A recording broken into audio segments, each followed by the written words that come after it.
परिचय। झूला बहुत मजेदार है मेघा, तुम्हें क्या लगता है? तुम ठीक कह रही हो विधि। एक झूले का ऊपर और नीचे जाना सचमुच एक अच्छा एहसास है। लेकिन ये और भी मजेदार होता यदि हम दोनों एक साथ ऊपर और नीचे जाते। हम जाएंगे, लेकिन 3 चक्कर के बाद, क्योंकि हमारी गति एक सी नहीं है। क्या तुमने ये पता लगाने के लिए अपनी पसंदीदा गणितीय अवधारणा का प्रयोग किया है मेघा?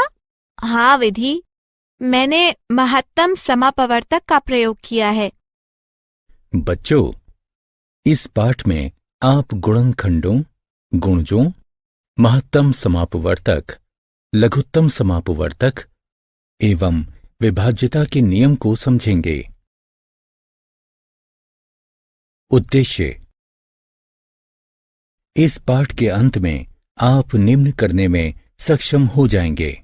एक संख्या के गुणनखंड एवं गुणज निकालना, गुणनखंडों एवं गुणजों के गुणों की व्याख्या करना, संख्याओं का अभाज्य, भाज्य, सम एवं विषम के रूप में वर्गीकरण करना, संख्याओं की विभाज्यता की जांच करना, संख्याओं को उनके अभाज्य गुणनखंडों के रूप में व्यक्त करना, मा सा पा यानी महत्तम समापवर्तक एवं ला सा पा यानी लघुत्तम समापवर्तक की गणना करना, गुणनखंड एवं गुणज।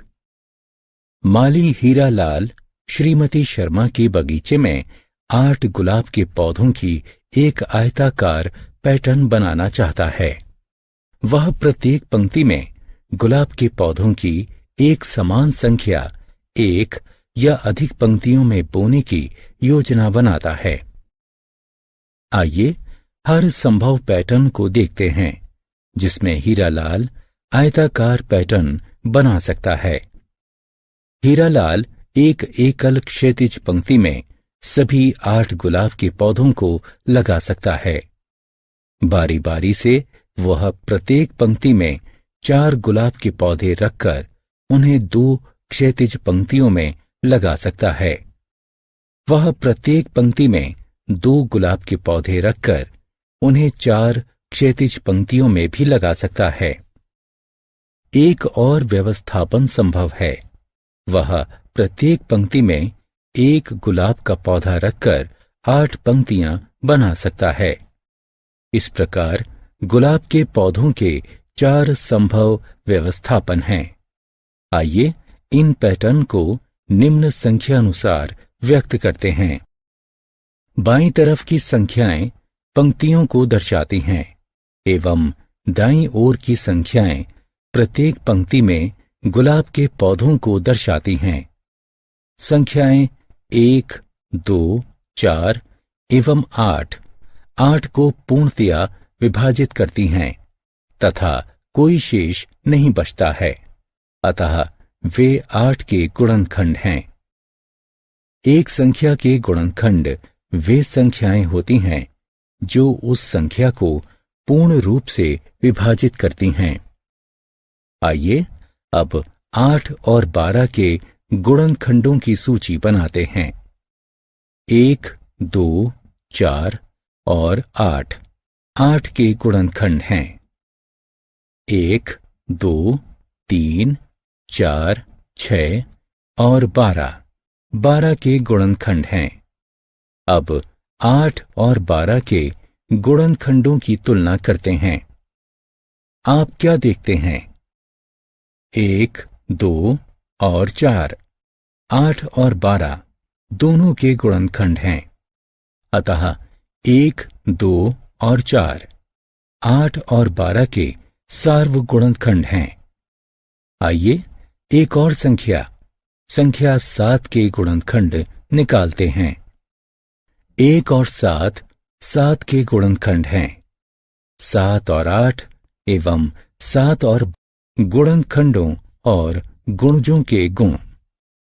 संख्याओं के गुणनखंडों और गुणजों के कुछ विशिष्ट गुण होते हैं। एक को जिस संख्या से गुणा किया जाता है वही संख्या प्राप्त होती है। जैसे 1 गुणा 2 बराबर 2 प्राप्त होता है। 1 गुणा 3 बराबर 3, 1 गुणा 4 बराबर 4, 1 गुणा 5 बराबर 5 प्राप्त होता है। 1 प्रत्येक संख्या को पूर्ण रूप से विभाजित करता है, अतः 1 प्रत्येक संख्या का एक गुणनखंड है। प्रत्येक संख्या खुद को पूर्ण रूप से विभाजित करती है। जैसे 2 भाग 2 करने पर 1 प्राप्त होता है, 3 भाग 3 बराबर 1, 4 भाग 4 बराबर 1। अतः एक संख्या खुद का एक गुणनखंड होती है। एक संख्या को पूर्ण रूप से विभाजित करने वाली सबसे बड़ी संख्या वह खुद होती है। 2 को पूर्ण रूप से विभाजित करने वाली सबसे बड़ी संख्या 2 है। इसी प्रकार 3, 4, 5 और 6 वे बड़ी संख्याएं हैं जो क्रमशः 3, 4, 5 और 6 को पूर्ण रूप से विभाजित करती हैं। अतः प्रत्येक संख्या खुद का सबसे बड़ा गुणनखंड होती है। एक संख्या के गुणनखंड एक और उसी संख्या की बीच की संख्याएं होती हैं। उदाहरण के लिए आइए 36 के गुणनखंडों को देखते हैं। 1, 2, 3, 4, 6, 9, 12, 18 और 36 36 के गुणनखंड हैं। अतः एक संख्या के गुणनखंड गणनीय एवं सीमित होते हैं। एक संख्या का 1 से गुणा करने पर वही संख्या प्राप्त होती है। उदाहरण के लिए 2 गुणा 1 बराबर 2 प्राप्त होता है, 3 गुणा 1 बराबर 3, 4 गुणा 1 बराबर 4, इसी प्रकार 5 गुणा 1 बराबर 5 प्राप्त होता है। अतः प्रत्येक संख्या खुद का गुणज होती है। एक से बड़ी अन्य सभी संख्याओं का एक संख्या के साथ गुणनफल खुद उस संख्या से अधिक होता है। संख्याओं का वर्गीकरण। संख्याओं को निम्न प्रकार से वर्गीकृत किया जा सकता है: अभाज्य, भाज्य, सम और विषम। आइए उन्हें एक एक करके देखते हैं। संख्या 7 पर विचार करते हैं। चलिए इसके गुणनखंडों की सूची बनाते हैं। आइए कुछ और संख्याओं एवं उनके गुणनखंडों को देखते हैं। इन संख्याओं के बीच क्या समानता है? इन सभी संख्याओं के केवल 2 गुणनखंड हैं, एक और वो संख्या खुद। वह संख्याएं जिनके केवल 2 गुणनखंड होते हैं, यानी एक और वो संख्या खुद, अभाज्य संख्याएं कहलाती हैं। एक अद्वितीय संख्या है जिसका केवल एक ही गुणनखंड होता है, एक या वो संख्या खुद। इरातोस्थीन्स नामक एक यूनानी गणितज्ञ ने 1 से 100 के बीच की अभाज्य संख्याओं का पता लगाने के लिए एक सरल विधि तैयार की थी। चलिए इस विधि को देखते हैं। हम 10 कॉलम की एक तालिका बनाते हैं। प्रथम कॉलम में हम 1 से लेकर 10 तक की संख्याओं की सूची रखते हैं। दूसरी तालिका में हम 11 से लेकर 20 तक की संख्याओं की सूची रखते हैं। आगे भी इसी प्रकार संख्याएं रखते हैं। इस प्रकार अंतिम कॉलम में हम 91 से लेकर 100 तक की संख्याओं को रखते हैं। हम उन संख्याओं को काट देते हैं जो अभाज्य नहीं हैं एवं उन संख्याओं पर घेरा बनाते हैं जो अभाज्य हैं। 1 अभाज्य नहीं है क्योंकि इसका केवल एक गुणनखंड है, हम इसे काट देते हैं। 2 एक अभाज्य संख्या है क्योंकि इसके ठीक 2 गुणनखंड हैं। हम इस पर एक घेरा बनाते हैं। हम 2 के सभी गुणजों को काट देते हैं। 3 अभाज्य है। हम इसके चारों तरफ एक घेरा बनाते हैं। हम 3 के सभी गुणजों को काट देते हैं। हम यह प्रक्रिया तब तक जारी रखते हैं जब तक कि 1 से लेकर 100 तक की सभी संख्याओं पर घेरा न लग जाए या फिर उन्हें काट ना दिया जाए। इस तालिका को इरतोस्थीन्स की छलनी कहा जाता है। आत्म मूल्यांकन। स्तंभ का में दिए गए विवरणों का स्तंभ बा में दी गई संख्याओं के साथ मिलान कीजिए।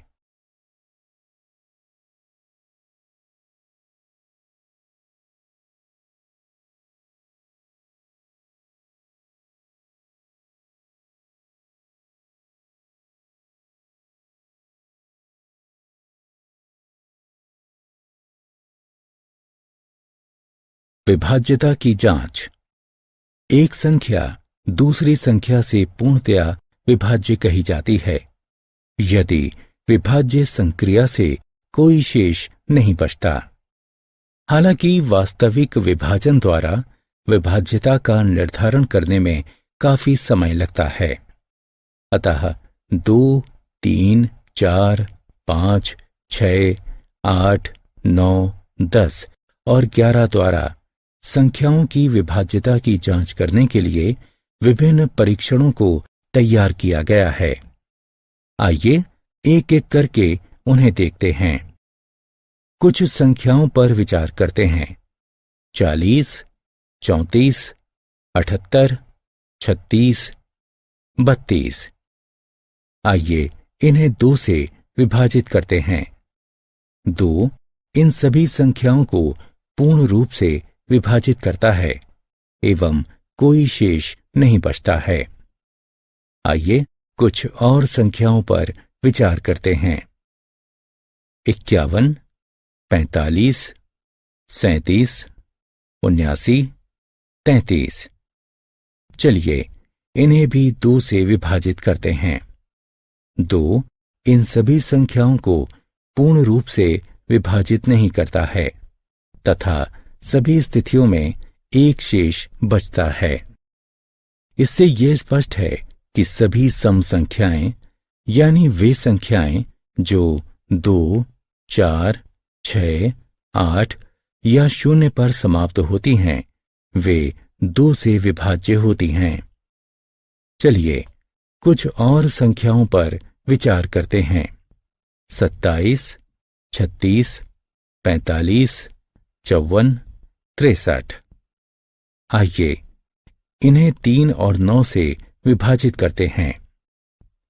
3 और 9 उन्हें पूर्ण रूप से विभाजित करते हैं और कोई शेष नहीं बचता है। अब चलिए प्रत्येक संख्या के सभी आगे वाले अंकों को जोड़ते हैं। आप क्या प्राप्त करते हैं? प्रत्येक योगफल 3 और 9 से विभाज्य है। चलिए कुछ और संख्याओं पर विचार करते हैं। 76, 23, 53, 79, 41। आइए इन्हें 3 और 9 से विभाजित करते हैं। 3 और 9 उन्हें पूर्ण रूप से विभाजित नहीं करते। प्रत्येक संख्या के पहले अंकों को जोड़िए। आप क्या प्राप्त करते हैं? योगफल 3 और 9 से विभाजित। चलिए कुछ और संख्याओं पर विचार करते हैं। 20, 35, 45, 50, 60। आइए इन्हें 5 से विभाजित करते हैं। 5 इन सभी को पूर्ण रूप से विभाजित करता है। अब संख्याओं के अंतिम अंकों को देखिए। वे या तो 5 हैं या 0 हैं। इन संख्याओं पर विचार करते हैं। 90, 50, 60, 70, 40। आइए इन्हें 10 से विभाजित करते हैं।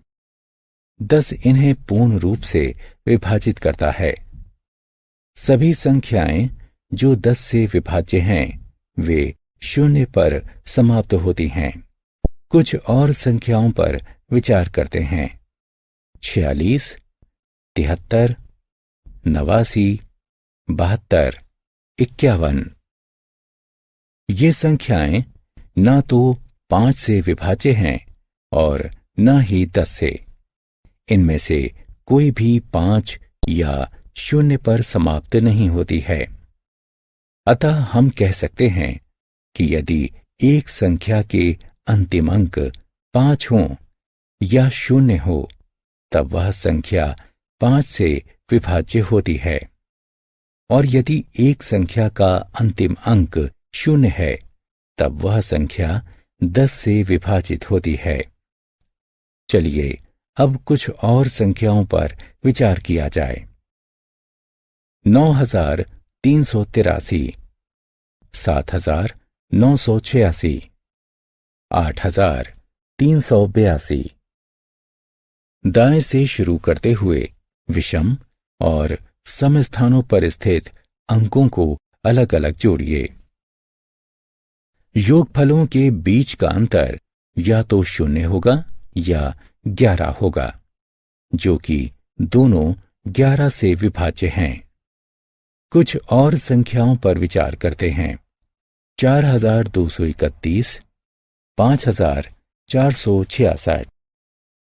योगफल का अंतर 4 और 1 है, जो कि 11 से विभाज्य नहीं है। अब संख्या 16 पर विचार करते हैं। 8 16 को पूर्ण रूप से विभाजित करता है। 8, 2 और 4 के गुणनखंड भी 16 को पूर्ण रूप से विभाजित करते हैं। अतः हम कह सकते हैं यदि एक संख्या दूसरी संख्या को पूर्णतया विभाजित करती है तब इसके आत्म मूल्यांकन सही विकल्प को उठाकर उसके संगत स्थान पर रखें। अभाज्य गुणनखंडन। एक संख्या का गुणनखंडन एक संख्या को उसके गुणनखंड के रूप में व्यक्त करना है। इस प्रकार 48 को 12 गुणा 4 के रूप में व्यक्त करना गुणनखंडन है। इसी प्रकार 6 को 3 गुणा 2 के रूप में लिखना भी गुणनखंडन है। लेकिन दोनों के बीच एक अंतर है। 48 के गुणनखंड भाज्य हैं, जबकि 6 के गुणनखंड अभाज्य हैं। एक संख्या को उसके अभाज्य गुणनखंडों के गुणनफल के रूप में व्यक्त करना अभाज्य गुणनखंडन कहलाता है। आइए कुछ संख्याओं पर अभाज्य गुणनखंडन का प्रदर्शन करते हैं। 48 बराबर 12 गुणे 4। 12 3 गुणे 4 है, इसलिए 48 को 3 गुणे 4 गुणे 4 के रूप में गुणनखंडित किया जा सकता है। 4 2 गुणा 2 है, इसलिए 48 को 3 गुणे 2 गुणे 2 गुणे 2 गुणे 2 के रूप में गुणनखंडित किया जा सकता है। 48 को अब उसके अभाज्य गुणनखंडों में व्यक्त किया गया है। अभाज्य गुणनखंडनों को गुणनखंड वृक्ष की सहायता से चित्रीय रूप में भी व्यक्त किया जा सकता है। अभाज्य संख्याओं से विभाजन की पुनरावृत्ति करते हुए बड़ी संख्याओं को अभाज्य गुणनखंडित किया जाता है, जब तक कि भागफल खुद अभाज्य संख्या प्राप्त नहीं हो जाता। आइए विभाजन विधि द्वारा 430 का अभाज्य गुणनखंडन करते हैं।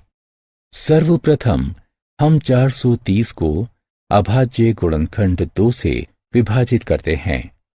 तत्पश्चात हम भागफल 215 को अभाज्य गुणनखंड 5 से विभाजित करते हैं एवं भागफल 43 प्राप्त करते हैं। चूंकि 43 एक अभाज्य गुणनखंड है, 43 से विभाजित करने पर भागफल 1 प्राप्त होता है। 430 को अभाज्य गुणनखंडों के गुणन के रूप में व्यक्त कीजिए। अभाज्य गुणनखंडनों के प्रयोग। अभाज्य गुणनखंडन दो महत्वपूर्ण प्रयोगों के लिए लिया जाता है। वे निम्न की गणना करने के लिए हैं। मा सा पा यानी महत्तम समापवर्तक एवं ला सा पा यानी लघुत्तम समापवर्तक। मा सा पा महत्तम समापवर्तक। महत्तम समापवर्तक यानी मा सा पा दो या अधिक संख्याओं के सभी सार्व गुणनखंडों में सबसे बड़ा गुणनखंड होता है। आइए 12, 15 एवं 18 का मा सा पा निकालते हैं। 12 बराबर 3 गुणे 4, 15 बराबर 3 गुणे 5, 18 बराबर 3 गुणे 6। यहां सार्व गुणनखंड 3 है, अतः 3, 12, 15 एवं 18 का मा सा पा है। आइए अब एक अभाज्य गुणनखंडन के प्रयोग से 36, 45 एवं 90 का मा सा पा ज्ञात करते हैं। 36 बराबर 3 गुणे 3 गुणे 2 गुणे 2, 45 बराबर 3 गुणे 3 गुणे 5, 90 बराबर 3 गुणे 3 गुणे 2 गुणे 5। 36, 45 एवं 90 के अभाज्य गुणनखंडों का बारीक निरीक्षण हमें ये बताता है कि सभी तीनों संख्याओं में 3 गुणा 3 मौजूद है, अतः 3 गुणा 3 बराबर 9। 36, 45 एवं 90 का मा सा पा है। आइए एक वास्तविक जीवन की परिस्थितियों को देखते हैं जहां मा सा पा का प्रयोग किया जाता है। एक आदमी एक ही रस्सी से 40, 65 और 80 फीट गहरे 3 कुओं की गहराई मापना चाहता है। रस्सी की अधिकतम लंबाई क्या होनी चाहिए जो तीनों कुओं की गहराई को मापने के लिए पूर्णतया पर्याप्त हो? 3 कुओं की गहराई मापने के लिए रस्सी की लंबाई को तीनों गहराइयों का गुणनखंड होना चाहिए। इसके अतिरिक्त इसे मा सा पा होना चाहिए ताकि गहराई को प्रयत्नों की न्यूनतम संख्या में मापा जा सके। आइए 3 गहराइयों को उनके अभाज्य गुणनखंडों में व्यक्त करते हैं। 40 बराबर 2 गुणे 2 गुणे 2 गुणे 5, 65 बराबर 13 गुणे 5, 80 बराबर 2 गुणे 2 गुणे 2 गुणे 2 गुणे 5। मा सा पा बराबर 5 है, अतः रस्सी की लंबाई ला सा पा लघुत्तम समापवर्तक। लघुत्तम समापवर्तक ला सा पा 2 या अधिक संख्याओं के सभी सार्व गुणनखंडों में सबसे छोटा गुणनखंड होता है। आइए 10, 12 और 25 का ला सा पा निकालते हैं। 10 के गुणज हैं 10, 20, 30, 40, 50, 60, 70, 80, 90, 100 इत्यादि। 20 के गुणज हैं 20, 40, 60, 80, 100, 120 इत्यादि। 25 के गुणज हैं 25, 50, 75, 100, 125, 150 इत्यादि। 10, 20 और 25 का प्रथम सार्वगुणज 100 है, अतः 10, 20 और 25 का ला सा पा 100 है। ला सा पा की गणना करने की सबसे सरलतम विधि अभाज्य गुणनखंडन विधि है। आइए 16, 24 और 32 के ला सा पा की गणना करने की विधि का प्रयोग करते हैं। अभाज्य गुणनखंडन विधि में अभाज्य गुणनखंडों से 3 संख्याओं को विभाजित करना सम्मिलित है जब तक भागफल 1 ना मिल जाए। आइए हम सबसे छोटे अभाज्य गुणनखंड से शुरू करते हैं, जो कि 3 में से एक संख्या को विभाजित करता है। 2 सबसे छोटी अभाज्य संख्याएं हैं जो 16, 24 और 32 को विभाजित करती है। आइए भागफल को 4 और 2 से तब तक विभाजित करते हैं जब तक कि किसी भागफल को 2 से विभाजित करना संभव ना हो। अगला सबसे छोटा अभाज्य गुणनखंड जो भागफलों 1, 3 और 1 में से किसी एक को विभाजित करता है वह 3 है। सभी भाजकों 2, 2, 2, 2, 2 और 3 का गुणा करते हैं। अतः लासापा बराबर 2 गुणा 2 गुणा 2 गुणा 2 गुणा 2 गुणा 3 जो कि 96 है। आइए वास्तविक जीवन की परिस्थितियों को देखते हैं जहां लासापा का प्रयोग किया जाता है। 10, 20 आत्म मूल्यांकन। स्तंभ आ में दिए गए विवरणों का स्तंभ बा में दी गई संख्याओं के साथ मिलान कीजिए।